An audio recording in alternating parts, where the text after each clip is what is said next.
You're listening to the Rise with Torie podcast, where we explore and live out the intersection between faith, fitness, and wellness.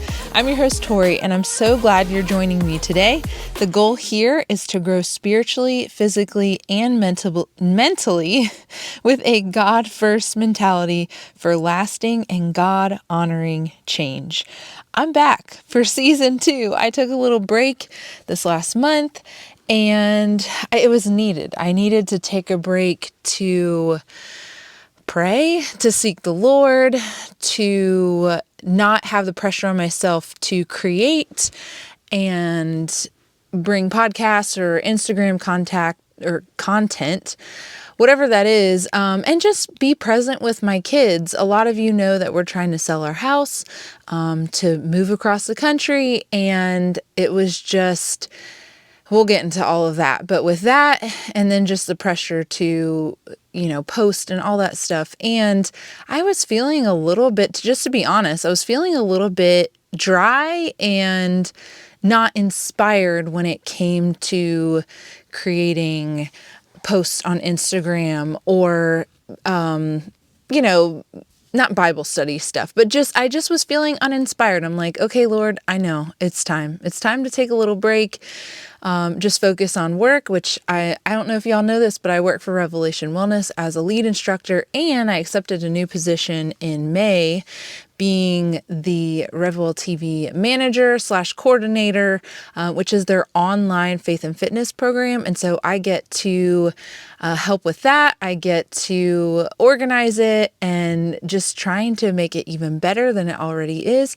And I get to have a little hand in their membership as well, their membership on online. So, just with all that stuff, I was like, God, I need to take a break for me, but also I've really been thinking about my future with my stuff, with Torie Lin Fitness and Rise, and what does that look like?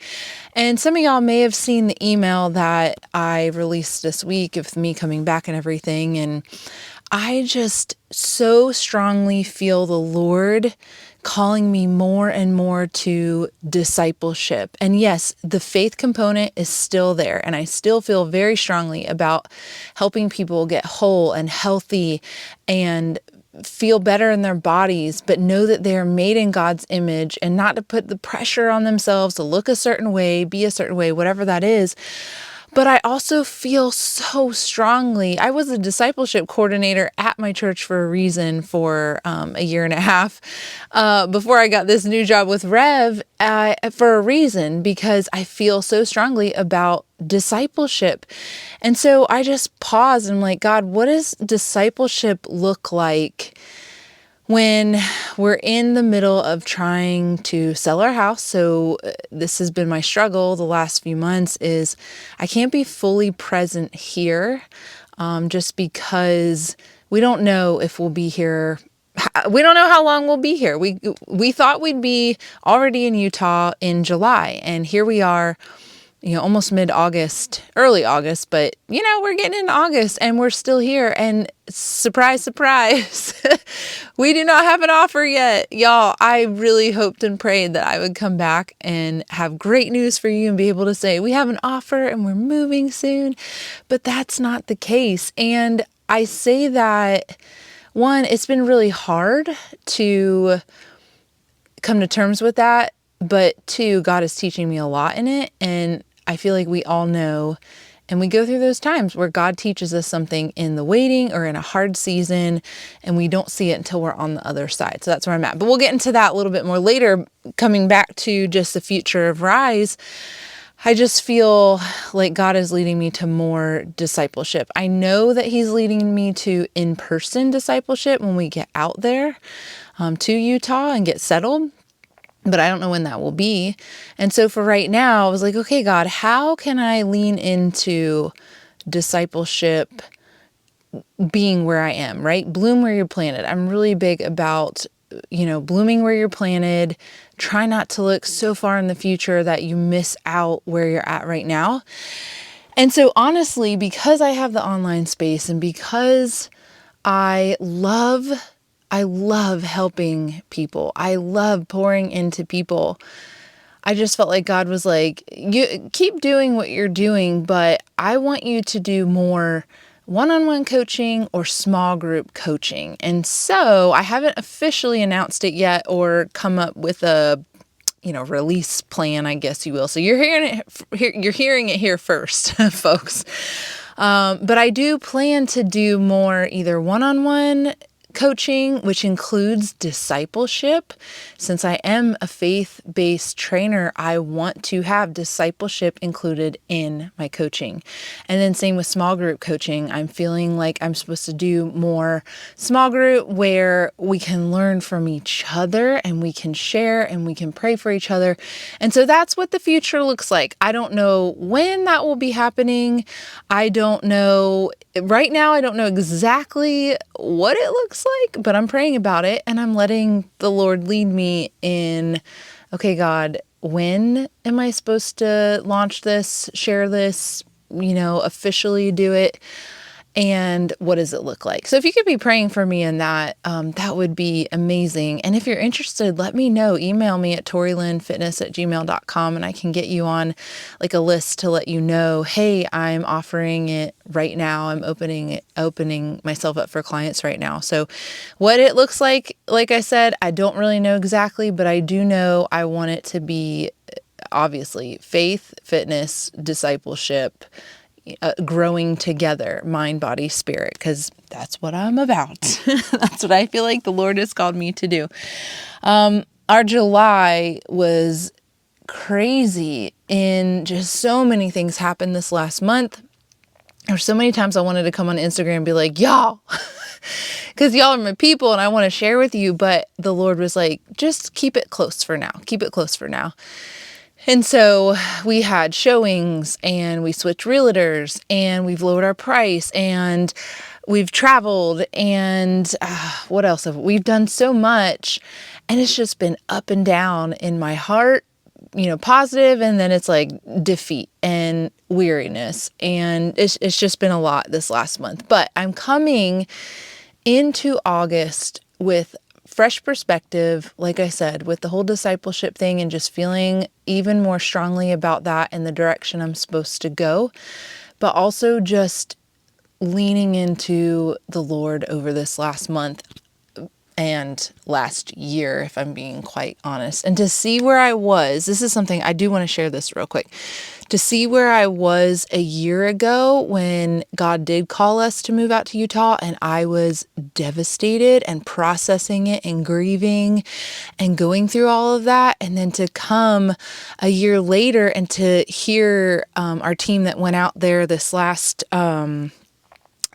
couple weeks, or in July, last month, we had a team from our church went out there to help serve and do projects and stuff, and to hear their experience and then to know where I am at now, being able to say, I'm ready, God. I'll tell you, I was sitting in church a couple weeks ago, sometime in July, and I just was like, I exhaled and I said, God, I'm ready. I'm ready.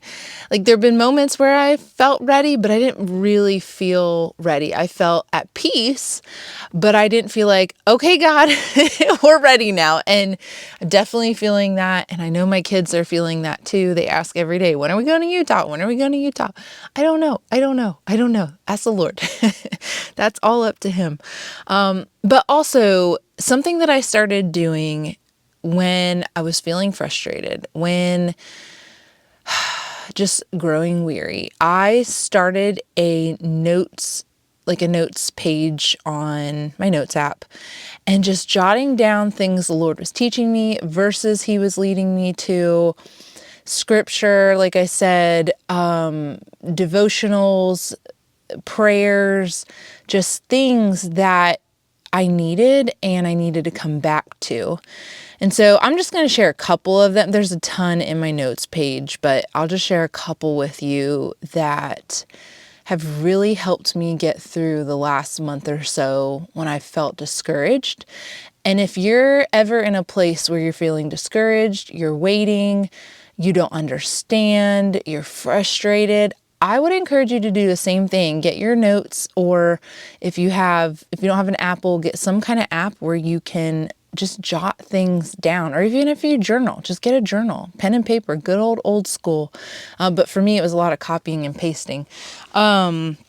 But just start writing stuff down, writing stuff that you see the Lord doing, write stuff down that is speaking to you so you can reflect on it. So the first two verses that have been just a foundational verses for me the last couple months is Galatians 6:9.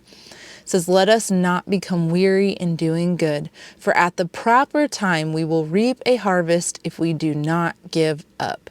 I feel like that verse has been a big one for me. Just anytime I'm in ministry, I'm feeling discouraged, I just come back to that keep going, the perseverance, the don't give up. Don't give up. Keep going. Because God, at the right time, at the proper time, He will make it happen. He will have the harvest. He will show the fruit of us not growing weary and not throwing in the towel. The second one, this has been my verse for this year. So at the beginning of the year, I might have shared this before, but I picked out a verse every year. This year it was steadfast, and it came from this verse, 1 Corinthians 15:58. It says, "Therefore, my dear brothers and sisters, stand firm. Let nothing move you. Always give yourselves fully to the work of the Lord, because you know that your labor in the Lord is not in vain." I have come back to that verse so many times. Stand firm and let nothing move you. Inconvenience of trying to sell a house, and there's so much more to it. Y'all know, if you're trying to sell a house, if you ever tried to sell a house, the showings and the keeping the house clean. And tonight we just had a last minute showing where it was like, oh my gosh, they're going to be here in 30 minutes. We got to clean this place up. And it was a disaster. Like just you grow weary, you grow tired. I know my husband and I both said, like, we're done. Like, if our house is a mess, we don't even care. But we do care, because we do want to sell the house and we do want to, represent it well. But you get what I'm saying. But let nothing move you. And yes, selling a house is just a small thing. It's nothing serious. God cares about everything. He wants to hear about everything. But man, there are people going through really hard things right now. I can think of 2 or 3 of my close, dear friends that are going through something really, really hard right now. And it could be easy for them to blame God, curse God, turn from God, but their faith has kept me going and helped me keep faith too. And then how can I let go of myself, right? Stop thinking about my issues. How can I pray for them? How can I serve them? How can I help them? And stop looking at myself and stop looking at my problems or what I'm going through. One of the hardest things during this process of selling a house is when you go to church or you see people and they're like, how's the house? Did you get any offers? What's the updates? And it's like, I will tell you, believe me, I will tell you when there's updates.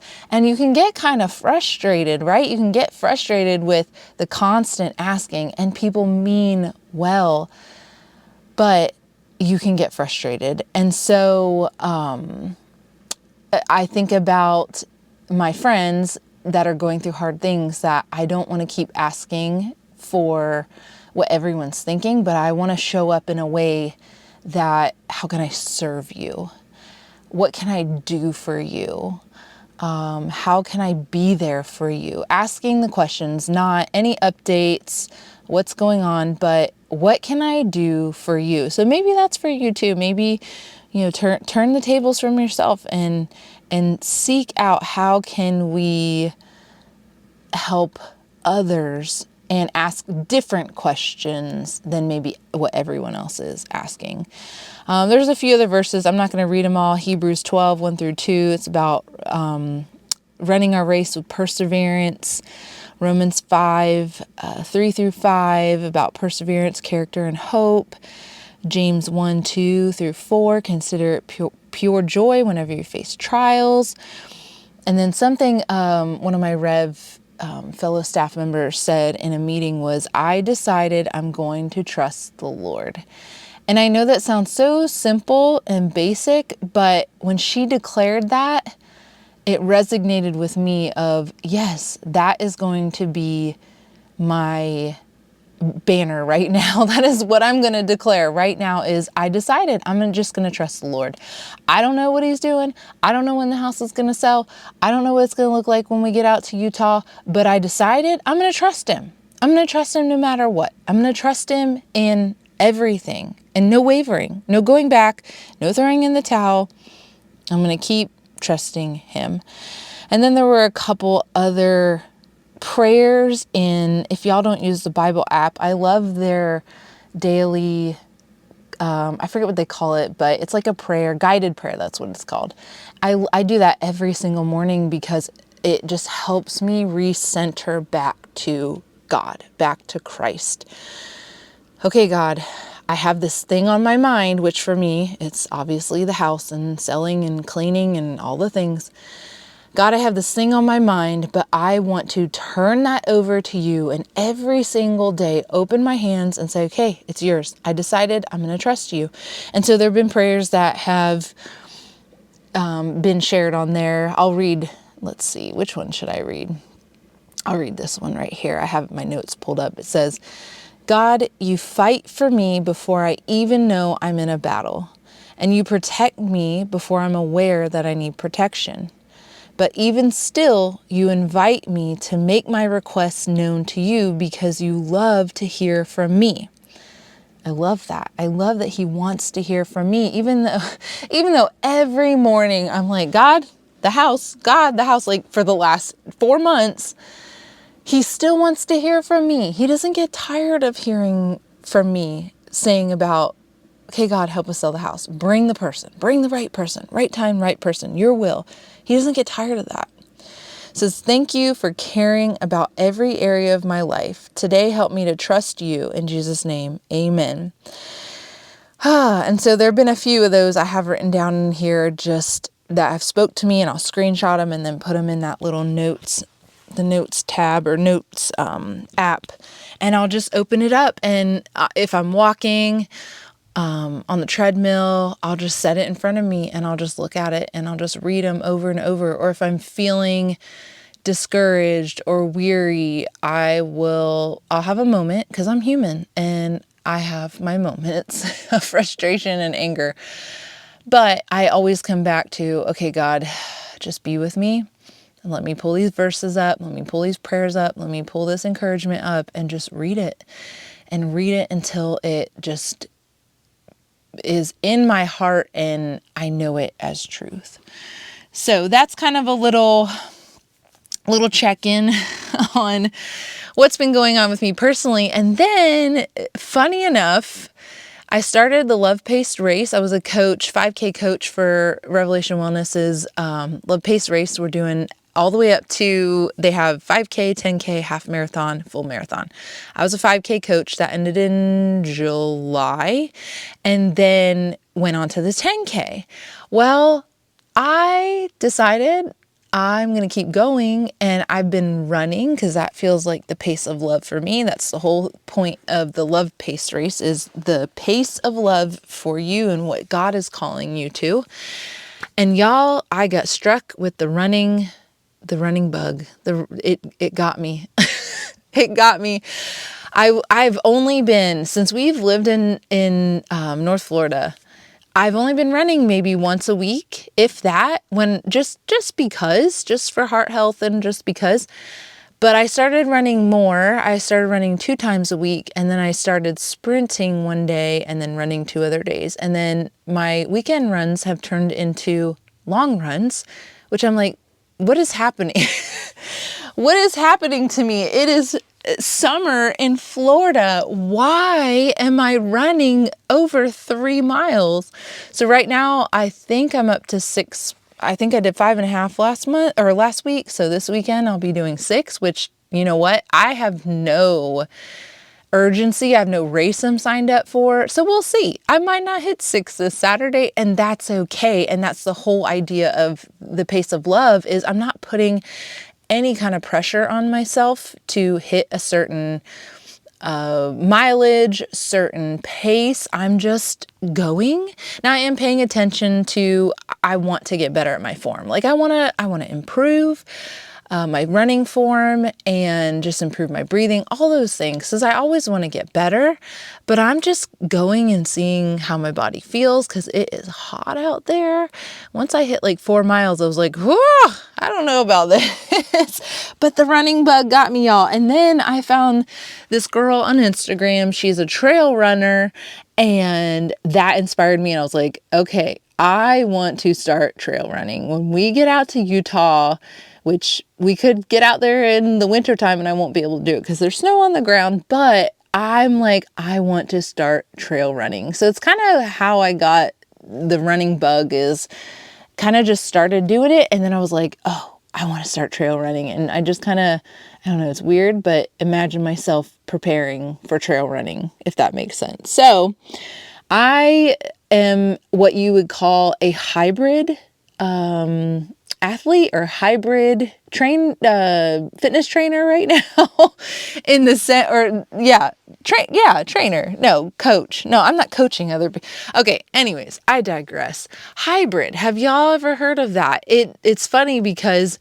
people have done this forever, where they strength train, they run, some do CrossFit, and they just do a mix of things, and they call it hybrid, which it's only in the past couple years become this popular term, where before it was just, that's just what people did. And now it has a term to it. So I've kind of self-labeled myself as a hybrid athlete, if you will, because I do strength training, like kind of bodybuilding type, hypertrophy. I do CrossFit, I run, and I do recovery stuff, not like yoga, but just more stretching and mobility and stuff like that. So I'm like, I guess I'm a hybrid athlete now, if you want to label it. So anyways, I just thought I'd share that too. Just how, I don't know, just leaning more into different modalities and trying new things and pushing myself a little bit too. The last thing I'm going to share and kind of speak about is when I took my social media break, I was still kind of on a little bit, but not with the purpose of trying to look up stuff to create and content. I just kind of would get on once in a while and scroll a little bit and then get off. Well, y'all, we all know what has happened and transpired in the last month or so, politically and just the environment of our world right now. And I was like, Lord, thank you so much for leading me to take this social media break over this last month, because man, it is so divided out there, and there's so much back and forth and just pride in I'm right, no, this, no, that. And then just the events that took place, y'all know what I'm talking about, just everything. And I'm like, I can't take it. I am a pretty easygoing person, but just to see that constantly, I was like, nope, I can't do it. I cannot sit here and watch this person yell at this person and this person take down this, but like, y'all, can we just as humanity come together and love, right? And not neglect what's going on, but goodness gracious, it was just too much. And so even still, now that I'm back on social media, it's in chunks, and it's just trying to preserve my peace, because I could get sucked into it if I wanted to, and I don't want to. And I want to keep my eyes on the Lord and what God's doing. And yes, there's a place for politics and all that stuff in the church and blah, blah, blah. But we got to keep the main thing. And seeing it constantly, I was just like, nope, this is madness. Y'all know what I'm talking about. Phew. I just want to tell y'all that I can't say I promise, but I do want any of my platforms to be God edifying, God glorifying, and I don't want to bring in anything that will maybe lead people astray or just come from a pride sense of, well, this is 100% absolutely correct and you should do this. I'm not that person. And so when you come to my page or listen to my podcast, I want it to be uplifting. I want it to be encouraging. I want it to be, sometimes I'll speak truth, but I'll speak it in love because I care about you and I want you to do better. And I want you to know your potential. And I want you to know that God loves you and that honestly, He's the point. He's the point of all that, everything that's going on, God has ordained. And it's crazy and it's scary and it's hard, but God has allowed it to happen and we have to trust Him. Going back to that phrase that I said a little bit ago, I decided I'm going to trust the Lord. And as believers, we have to pray. We have to pray for our country. We have to pray for our leaders. We have to pray for our churches. We have to pray for our fellow brothers and sisters in Christ. Pray. Yes, absolutely. Do our due diligence. Know just where we stand, but also decide to trust the Lord and what He allows to happen and what He ordains and what He, His provision through everything that's happening. It could be easy to get anxious and worried and fear for the future, but just decide right now. I decide I'm going to trust the Lord. Whatever happens, I decide I'm going to trust the Lord. Whatever God allows, I'm going to trust Him. He knows. He sees the whole picture. He knows us. He knows what we need. He knows what will help us. He knows what will grow us. He knows what trials we need to go through. And so we got to trust Him. So, okay, that's about it. I just wanted to have a nice little casual chat, share with y'all, check in what's been going on, and encourage you a little bit because I always want to make sure I just leave little nuggets of encouragement for you and then let you know what to expect coming up. So season 2, this is, I guess, I'm new at this, y'all, okay? I'm not no professional podcaster. I just do this because I love it and I want to, like I said, just spread nuggets of encouragement and discipleship. So moving forward, season 2 will probably go through until December? I guess. I don't know. Then I'll probably take another break because I like to take a break during the holidays. And then season 3, I'll probably come back in January. So that's just kind of what I'm planning. But I decided I'm going to trust the Lord and whatever He leads me to do, that's what I will do. So I'll have some more guests come on. Also, let me know what kind of topics, what things you want me to talk about on the podcast. Specific things that you want me to talk about. We're homeschooling all 3 kids this year. We could talk about homeschooling one day. We could talk about eating protein. Well, actually, we already talked about protein, but just whatever you want to talk about, whatever you want me to share, I will gladly do so. Okay, so now I'm rambling and I'm really going to go this time. All right, y'all. Thanks for listening, and we'll see you on the next one.